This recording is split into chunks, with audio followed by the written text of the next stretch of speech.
Good morning, good afternoon, and good evening. Wherever you are in time and space, welcome to Just the Word TV, and thank you for joining our daily morning devotion. This channel is built on one mission to help you hear what God actually said, not tradition and just the word.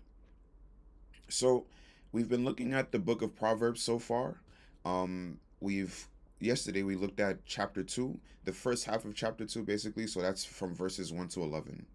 And the focus here for the first half of Proverbs chapter 2 was basically a focus internally. We looked at how wisdom enters the human heart, how knowledge becomes pleasant to the soul, and how understanding begins with to reshape the way a person thinks. This was about the inputs, getting wisdom inside of you. Now in verses 12 to 22, the focus shifts to the output. We move from internal growth to external protection.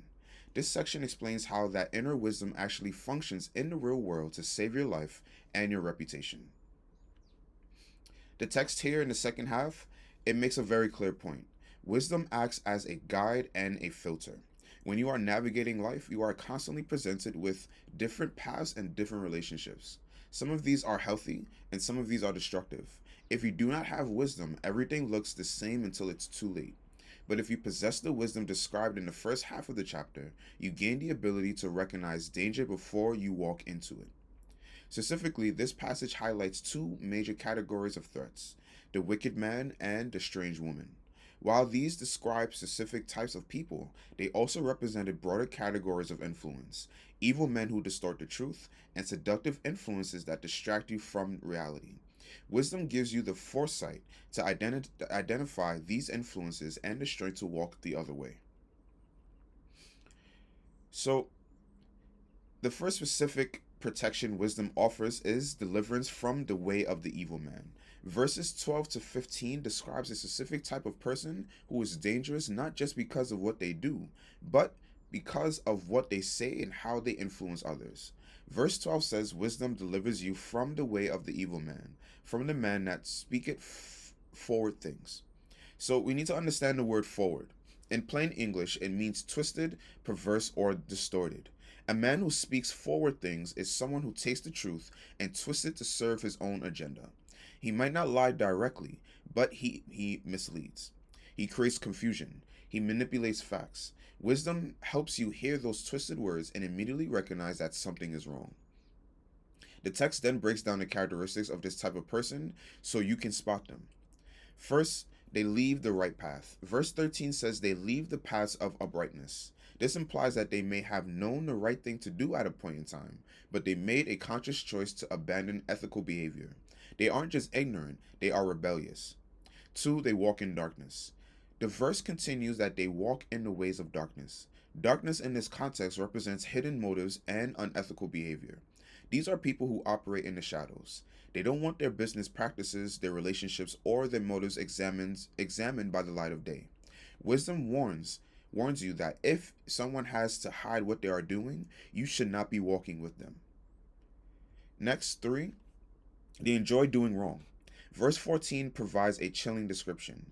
They rejoice to do evil and delight in the forwardness of the wicked. This is the most dangerous trait of all. Most people might stumble into a mistake and feel bad about it, but the person described here actually finds joy in causing trouble. They get a thrill out of chaos or corruption. They are happy when they see other people fail or when they get away with something crooked. And the last one, their lifestyle is unstable. Verse 15 sums them up. Whose ways are crooked and they forward in their paths. Nothing about them is straight or reliable.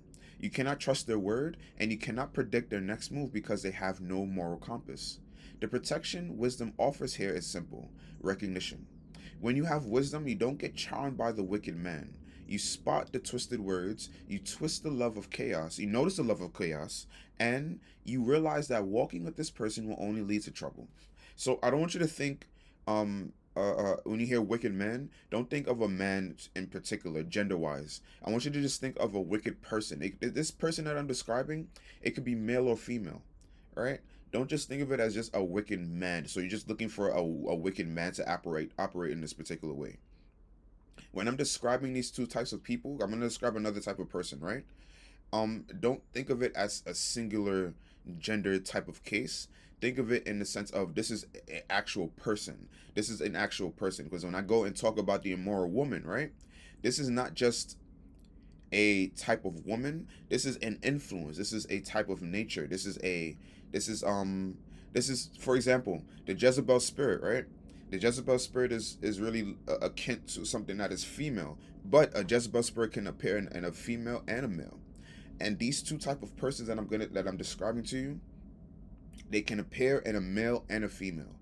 So that I now that I talked about the male, I talked about the manipulative male, the wicked man. Now I'm going to talk about the immoral woman. Right? So after warning about the evil man, the text shifts from verse 16 to warn against the strange woman or the stranger which flattereth with her words. Historically and literally, this speaks to sexual immorality and adultery, a warning against being seduced by someone outside of your marriage covenant. However, in the broader context of wisdom literature, this also symbolizes any seductive, tempting influence that tries to pull you off the path of God. It represents anything that looks good on the surface, feels good in the moment, but destroys you in the end. Wow. um, okay. Let's look at the characteristics described of this immoral woman. First, the trap of flattery. Verse 16 notes that she flattereth with her words. This is the primary weapon of seductive influence. It tells you exactly what you want to hear. It appeals to your ego. It makes you feel important or special. Wisdom allows you to hear flattery and recognize it for what it is, a trap. When something or someone is too smooth, this wisdom makes you skeptical rather than excited. So the smooth talking, the the the smoothest of the smoothest of the talk. It's something that you have to recognize. Um, don't be too trapped by flattery. Someone tells you that you look good, take it at the compliment. Take the compliment as it is. Don't let that start to fuel your ego, because that is the beginning of the trap of flattery. And when you are in that trap of flattery, my God, it feels like you are on top of the world. But at any moment in time, you can come crashing back down into reality. Be absolutely careful out there, especially for all the men out there. Just be absolutely careful with this flattery. It I'll give you a description of why and what it looks like, but be absolutely careful. Just because the honey looks sweet, don't mean you should go and put your hand into the honey pot, because what ends up happening is you put your hand into the honey pot and you get your hand sticky, and now you can't get your hand out. You want to get your hand out, but you can't get your hand out because you fell for that trap of flattery. Let's move on. Unfaithfulness and a lack of loyalty. Verse 17 describes her as one who forsaketh the God of her youth and forgetteth the covenant of her God. This is a crucial insight. This person has abandoned their commitments, both to the people in their past, which is the God of her youth, and to God. Wisdom teaches you a simple equation here. If a person is not faithful to God and they are not faithful to their previous commitments, they will not be faithful to you. If someone is willing to cheat on someone, that is their wife, someone that they are telling the world that they love so much, right? If that is the case, I'm going to kind of like shy myself away from you, because if you're willing to do that, right?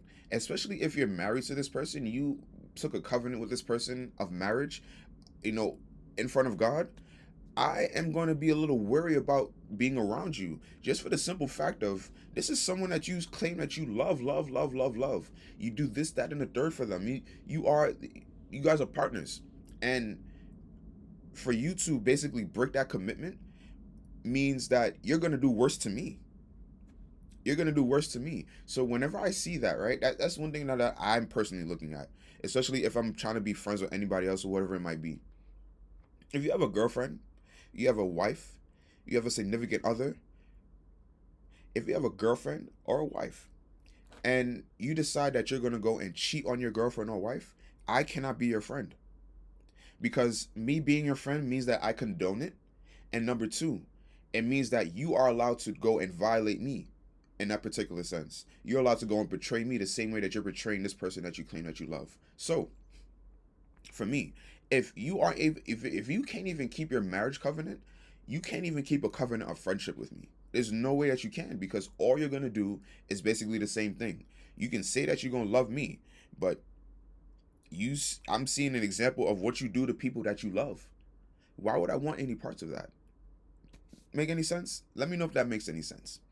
3, the path of no return.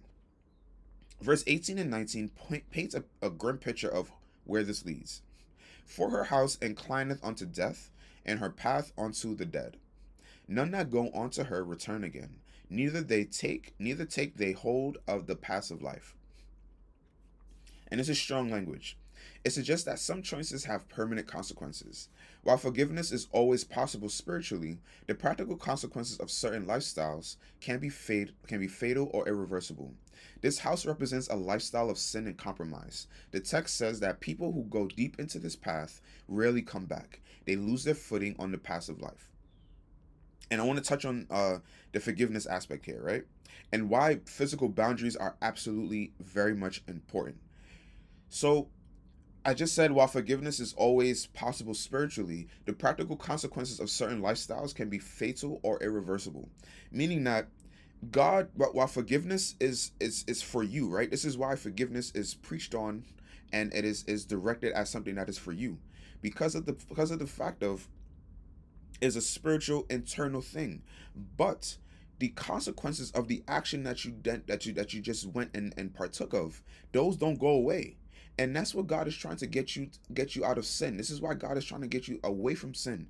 Because while he's going to forgive you for the sin, the world, the systems that be, they're not going to forgive you. As a matter of fact, the consequences that are going to come from that sin, God cannot protect you from.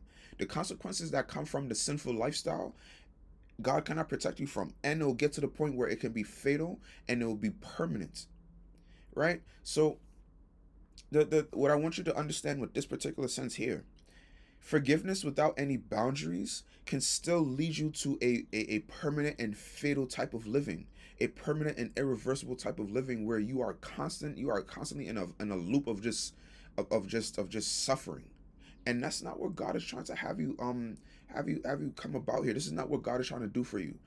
Forgiveness, yes, but make sure that you are protecting yourself from what is going on, because the consequences are still there. The physical consequences are still in this realm, so we have to deal with that. So whether this is a literal affair, an addiction, or a corrupt business partnership, the warning is the same. Do not think you can dabble in it and easily step back out. The grip is stronger than you think. Wisdom protects you by keeping you from even entering the house. It stops you at the door. So, after showing us the two main dangers, the twisted man and the seductive woman, Solomon the writer offers the alternative. He explains what wisdom is actually trying to lead you toward. Verse 20 says the goal of wisdom is that thou mayest walk in the way of good men and keep the paths of righteousness. This is the positive side of protection. Wisdom doesn't just tell you who to avoid, it tells you who to associate with. It guides you towards good men and righteous paths. It encourages you to find a community of people who are stable, honest, and walk in the light. Then the passage concludes by contrasting the final results of these two different lifestyles. Verse 21 says, "For the upright shall dwell in the land, and the perfect shall remain in it." The key words here are dwell and remain. This speaks of stability, longevity, and security. The person who uses wisdom to avoid the wicked man and the strange woman gets to build a life that lasts. They put down roots. They have peace. They aren't constantly looking over their shoulder. And then we also get an outcome for the wicked. Verse 22 gives the opposite result. "But the wicked shall be cut off from the earth, and the transgressors shall be rooted out of it." So while the wicked man seem powerful and the strange woman seem exciting, their end is destruction. Being cut off and rooted out implies a sudden, violent end to their stability. They might flourish for a season, but they have no staying power. And this is because of the fact that they're not walking in a righteous way. Remember, that sinful lifestyle is going to be great at the beginning, but it's always going to lead to the same destruction. It's always going to have consequences. It's always going to have these physical consequences that we are not physically prepared for, right? And because of those physical consequences, we don't know what of those physical consequences might come and just take us out. why God is trying to save us from this sinful lifestyle is because he cannot save you from those consequences that sin comes with. So in order for you not to even experience those consequences, in order for you to be away from those consequences, he wants you to walk a righteous path. He wants to describe what it looks like when a immoral woman or a mischievous man or a wicked man. He wants you to know what that looks like, so that you can see the type of action, you can see the end, you can see where their path is going to lead. What Solomon, what the great thing about Solomon, right? And I'll end here with this, or I'll transition to something else here. What Solomon is, the great thing about Solomon is we have someone who has done everything under the sun. We have someone who has done every single thing. And this is the type of person where you want to take advice from, because he knows how the path ends.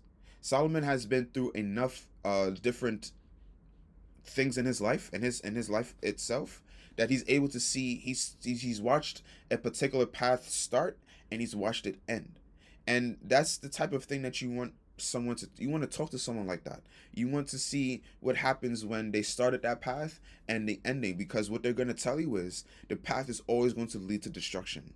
So my ask, or the what I want you all to really ingrain into you, is to really lead, or really lean onto that godly lifestyle. Because with that godly lifestyle, while it may seem boring, while it may seem like, it's not exciting, while it may seem like the immoral woman is going to give you that excitement that you need, it's only going to lead you down a road full of consequences that you are probably not going to be able to pay for, that you don't have enough within you. Money can't pay for it. It's going to require it. Or matter of fact, you're going to be so strapped out of your money that you're going to start to take a little bit of your life to do and pay for what it is that is going on there. So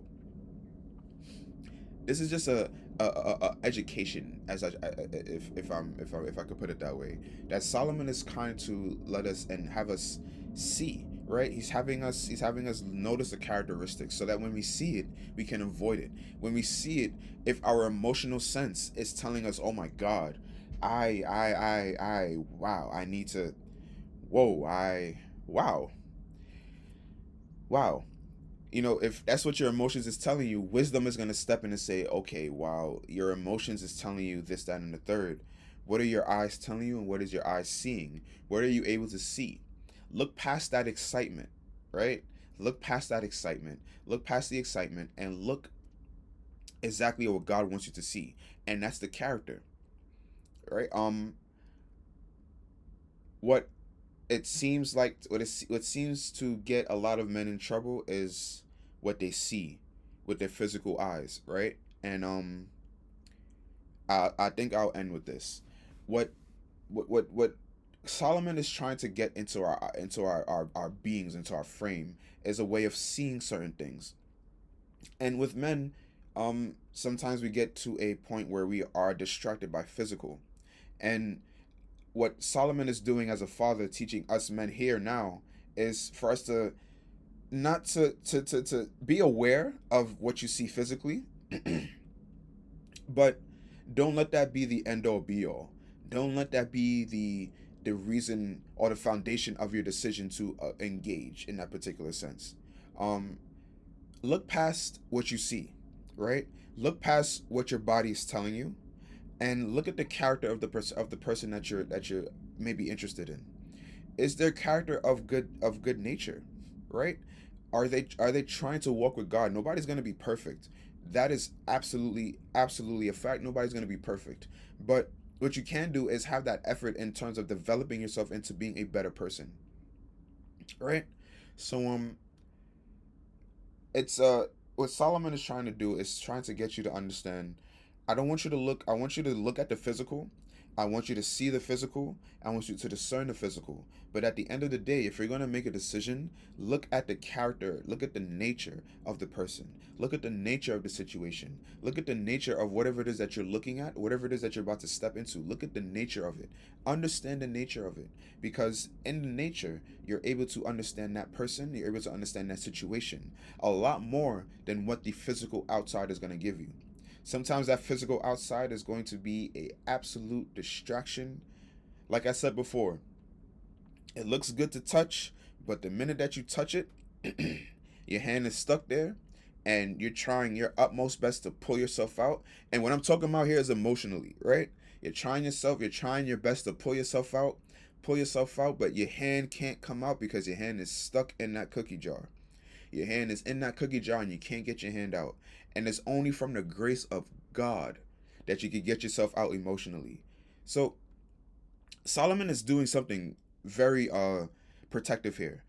He's doing a great job of a father here. He's letting you understand, men, for the sons out there, and for the women too. You know, look at the character, because the outside self, the physical self, is only it could be a trap. It could be a trap to just get you to go and try to touch, and the minute that you touch, you can't get yourself out, and that's what God is trying to protect us from. So I hope that we are able to get an idea, and I want to give you, before I end, I want to give you some practical steps, right, of what you can look at. This is super important. So how do we apply Proverbs chapter 2 verses 12 to 22 to our daily lives right now? Right, first and foremost, and I think I kind of went over it a little bit. Number one, analyze the sales pitch. Whether it's a salesperson, a potential date, or a new business partner, pay attention to flattery. If someone is complimenting you excessively or telling you things that sound too good to be true, let wisdom trigger a warning light. Ask yourself, what do you actually want? Number two, watch what people enjoy. Pay attention to what makes people laugh or smile. As verse 14 says, stay away from people who rejoice to do evil. If your friends find it funny to mock others, cheat on their taxes, or lie to their spouses, or cheat on their spouses, you are in the company of the wicked man. Distance yourself.